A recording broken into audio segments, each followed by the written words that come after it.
अस्सलाम वालेकुम। अच्छा, टेक्निकल एनालिसिस कोर्स का ये लेक्चर नंबर 2 है। इस लेक्चर में आपको बताएंगे कि मार्केट की मूवमेंट कैसे आती है, कैसे मार्केट ने ऊपर जाना होता है, कैसे मार्केट ने नीचे जाना होता है, क्या टेक्निकल चीज़ें होती हैं पीछे जिसकी वजह से पंप आता है मार्केट में, क्या टेक्निकल चीज़ें होती हैं जिसकी वजह से डंप आता है मार्केट में। इसके बाद जो हमारा लेक्चर होगा वो होगा सपोर्ट एंड रेजिस्टेंस के ऊपर। तो उस लेक्चर पे जाने से पहले ये लेक्चर आपको देना ज़रूरी था ताकि आपको पता लगे कि मार्केट कैसे मूव करती है एंड कैसे ट्रेड्स करते हैं, ट्रेड्स हम कर सकते हैं इसके ऊपर। तो लेक्चर को आपने लास्ट तक देखना। ये जो कोर्स है हमारा, इसकी फ़ीस हम $120 चार्ज करते थे ऑनलाइन क्लासेस में। तो ये कोर्स आप पूरा कर लेते हैं, कंप्लीट करते हैं ग्रुप में, तो उसके बाद अपने लिए आप खुद से सिग्नल बनाना स्टार्ट कर देंगे।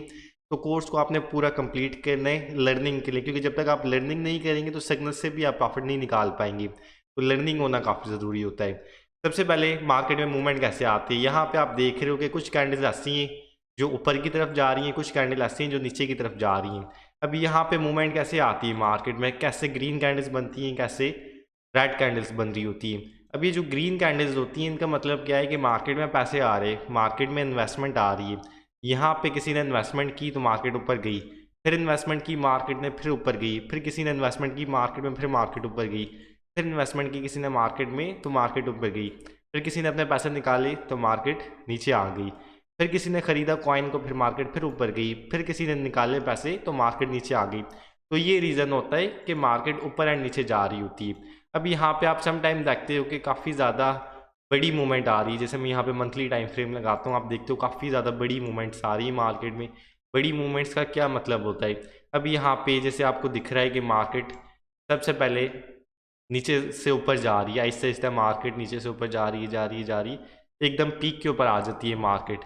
फिर उसके बाद ये नीचे जाना स्टार्ट हो जाती है। अब नीचे जाने की क्या वजह होती है कि जिन्होंने नीचे से ख़रीदा था इसको, कॉइन को यहाँ से ख़रीदा था, यहाँ से ख़रीदा था, अब वो उसको यहाँ पे सेल कर रहे हैं अपना प्रॉफिट बनाने के लिए। वो सेल कर रहे हैं तो मार्केट से इन्वेस्टमेंट आहिस्ता आहिस्ता नहीं कर रही है, तो आहिस्ता आहिस्ता डाउन आना स्टार्ट हो गई मार्केट। फिर यहाँ पे बाइंग प्रेशर आता है तो फिर इन्वेस्टमेंट आती है मार्केट में, फिर मार्केट आहिस्ता आहिस्ता ऊपर जाती है। फिर जिन्होंने यहाँ से ख़रीदा होता है तो वो यहाँ पे सेल आउट करते हैं तो मार्केट फिर आहिस्ता आहिस्ता नीचे आ जाते हैं। ये रीज़न होती है मार्केट के ऊपर जाने की। देन ये रीज़न होती है मार्केट के नीचे जाने की। तो होपफुली ये जो मैं आपको समझाना चाह रहा हूँ वो आपने समझ लिया होगा। अब आप देखते हो कि बिटकॉइन ऊपर जा रहा है तो उसके साथ हमारे पास ऑल्ट कॉइन्स, जो छोटे कॉइन्स हैं। अच्छा, ऑल्ट कॉइन्स किसको कहते हैं? बिटकॉइन एंड इथेरियम के अलावा जितने भी कॉइन्स हैं मार्केट में, उनकी प्राइस जो भी हो वो होते हैं हमारे पास ऑल्ट कॉइन्स। तो ऑल्ट कॉइन्स वो होते हैं जो बिटकॉइन एंड इथेरियम के अलावा जो भी कॉइन्स हैं सबको हम ऑल्ट कॉइन्स कहते हैं। अब आप देखते हो कि बिटकॉइन ऊपर जा रहा है तो उसके साथ आप देख रहे हो इथेरियम भी ऊपर जा रहा है। बिटकॉइन ऊपर जा रहा है तो उसके साथ dot coin, Matic coin, XRP coin भी ऊपर जा रहा होता है, बीएनबी कॉइन भी ऊपर जा रहा होता है। बिटकॉइन नीचे आता है तो ये कॉइन्स है हमारे पास, एक्सआरपी हो गया, मैटिक हो गया, बीएनबी हो गया, वो भी नीचे आ रही होती। तो मार्केट को रन कर रहा है बिटकॉइन हमारे पास। बिटकॉइन ऊपर जा रहा है तो ऑलमोस्ट ये 95% कॉइन्स को अपने साथ ऊपर लेकर जा रहा है। नीचे जा रहा है तो 95% कॉइन्स को ये अपने साथ नीचे लेकर जा रहा होता है। क्या रीज़न्स होती हैं कि मार्केट बिटकॉइन को फॉलो कर रही है? क्योंकि जाहिर सी बात है कि अगर बिटकॉइन ऊपर जा रहा है तो किसी ने उसमें इन्वेस्टमेंट की है, लेकिन एट द सेम टाइम दूसरे कॉइन में कैसे इन्वेस्टमेंट आ सकती है? जैसे बिटकॉइन की यहाँ पे इन्वेस्टमेंट आ गई, बिटकॉइन यहाँ से ऊपर आ गया, सही। अब उस XRP कॉइन में कैसे यहाँ से ही इन्वेस्टमेंट एंटर हुई, XRP कैसे ऊपर आई? तो इतना बड़ा कॉन्सिडेंस तो हो ही नहीं सकता कि थाउजेंड ऑफ कॉइन्स हैं क्रिप्टो मार्केट में, बिटकॉइन के साथ दूसरे कॉइन्स रन कर रहे हैं। मैं दूसरे उस पर चार्ट लगा लेता हूँ, कोई भी ऐसा चार्ट लगाता हूँ। अभी तो मार्केट, जब मैं ये वीडियो बना रहा हूँ, मुझे नहीं पता कि आप कब देख रहे हैं। जो हो सकता है इस लेक्चर को कुछ लोग ऐसे भी हों जो 1 साल 2 साल के बाद देख रहे हो। तो राइट नाउ मार्केट, जब मैं वीडियो बना रहा हूँ तो मार्केट एक बुल रन के अंदर आगाज़ कर चुकी है। तो कॉइन्स की मूवमेंट थोड़ी सी डिफरेंट है बिटकॉइन से। तो मैं कोई ऐसे कॉइन्स लगा रहा हूँ जो सिमिलर हों, क्योंकि बुल रन के अंदर मार्केट में थोड़ी बहुत चेंजेस नज़र आते हैं, थोड़ा बहुत गैप नज़र आता है कॉइन्स के दरमियान। तो मैं कोई ऐसा कॉइन लगाता हूँ जिसकी थोड़ी सी मूवमेंट सेम हो। जैसे मैं XRP लगा के देखता हूँ, सॉरी मैंने बिटकॉइन लगा लिया, नेक्स्ट यहाँ पे इसको XRP लगाता हूँ एंड देखता हूँ कि XRP की क्या मूवमेंट है। XRP USDT में लगाता हूँ तो XRP की भी ऑलमोस्ट बिटकॉइन जैसे ही सिचुएशन है। बिटकॉइन यहाँ से ऊपर जाता है इस पॉइंट से, 15 मिनट वाला मैंने टाइम फ्रेम लगाए हुए हैं, इस पॉइंट से ऊपर जाता है बिटकॉइन एंड XRP भी इसी पॉइंट से ऊपर आ जाता है। अब रीज़न क्या होती है कि बिटकॉइन को फॉलो कर रहा होता है जितने भी ऑल्ट कॉइन्स हैं, XRP, मैटिक, सोलाना, जितने भी कॉइन्स हैं वो बिटकॉइन को फॉलो कर रहे होते हैं। रीज़न ये होती है कि जो रिजर्व में अमाउंट पड़ी होती है ना XRP के पास, दूसरे जितने भी कॉइन्स हैं उनके पास एक रिजर्व में अमाउंट पड़ी होती है कॉइन के। तो वो क्या करते हैं कि बिटकॉइन में उस अमाउंट को कन्वर्ट करते हैं एंड अपने कॉइन के रिजर्व में डाल देते हैं। तो बिटकॉइन की जब प्राइस इंक्रीज होती है तो उनके रिजर्व ऑटोमेटिकली ऐसे ऐसे इंक्रीज होना स्टार्ट हो जाते हैं। बिटकॉइन की प्राइस डिक्रीज होती है तो उनके रिजर्व ऑटोमेटिकली डिक्रीज होना स्टार्ट हो जाते हैं, जिसके बाद हमें देखने के लिए मिलता है कि बिटकॉइन ऊपर जा रहा है तो XRP भी यहाँ पे ऊपर जा रहा है, इस पॉइंट से XRP भी ऊपर जा रहा है। बिटकॉइन यहाँ से नीचे आ रहा है तो XRP भी इस पॉइंट से नीचे आ रहा है। तो सिमिलर पोजीशन आपको नज़र आती है, बिटकॉइन यहाँ से ऊपर जा रहा है तो XRP भी आपको इस पॉइंट से ऊपर जाता नज़र आता है। इसका ये नहीं मतलब कि हमेशा बिटकॉइन को ही फॉलो करना, इसके सिर्फ रिजर्व की वजह से मूवमेंट एक जैसी होती है, लेकिन XRP में जब अमाउंट ज़्यादा इन्वेस्टमेंट हो जाती है तो फिर बिटकॉइन के मुकाबले में ज़्यादा ऊपर जाना स्टार्ट हो जाता है। XRP से जब पैसे ज़्यादा निकल जाते हैं बाहर तो बिटकॉइन के मुकाबले में ज़्यादा नीचे जाना स्टार्ट हो जाता है।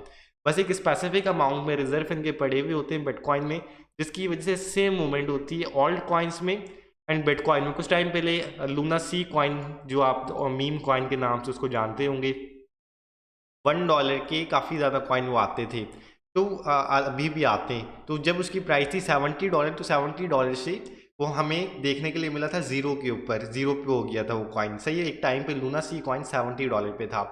तो उसका एक स्टेबल कॉइन था, USTC आई थिंक नाम था, मे बी मैं गलत हूँ, आप एक दफ़ा नाम करेक्ट कर लेना बाइनांस पे जाके। तो उनका एक स्टेबल कॉइन था जो अनस्टेबल हो गया था, तो उसको सिर्फ स्टेबल करने के लिए जो एक रिजर्व में अमाउंट पड़ी हुई थी लूना सी के पास, बिटकॉइन के रिजर्व में जो अमाउंट पड़ी हुई थी काफ़ी बड़ी अमाउंट थी, तो उन्होंने क्या किया कि अपने कॉइन को स्टेबल रखने के लिए, क्योंकि वो नीचे आ गया था, उसको सेल करना स्टार्ट किया बिटकॉइन को, ताकि बिटकॉइन को बेच के हम अपना अमाउंट डाल लें, USDT में कन्वर्ट करके या USTC में कन्वर्ट कर लें, ताकि कॉइन अगेन ऊपर आ जाए। वो कॉइन अनस्टेबल होकर नीचे आना स्टार्ट हो गया था।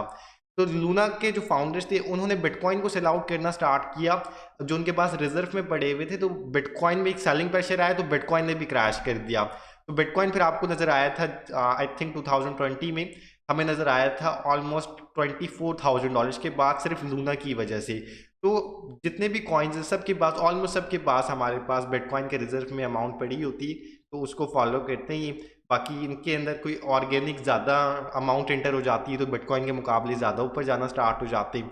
जैसे यहाँ पे मैं देख रहा हूँ कि बिटकॉइन यहाँ से थोड़ा सा नीचे आया इस पॉइंट से, मैं यहाँ पे जो मार्क किए मैं उसको हटा देता हूँ, यहाँ से थोड़ा सा नीचे आया इस पॉइंट से, लेकिन XRP यहाँ पे ज़्यादा नीचे आ गया। सही, ये रीज़न क्या है कि एक तो बिटकॉइन के रिजर्व की वजह से इसको इतना नीचे आना था, एंड इसके अलावा किसी जिसने XRP खरीदा हुआ USDT की फॉर्म के अंदर, उन्होंने उसको फिर सेल करना स्टार्ट कर दिया, तो फिर वो एक्स्ट्रा भी नीचे आ गया।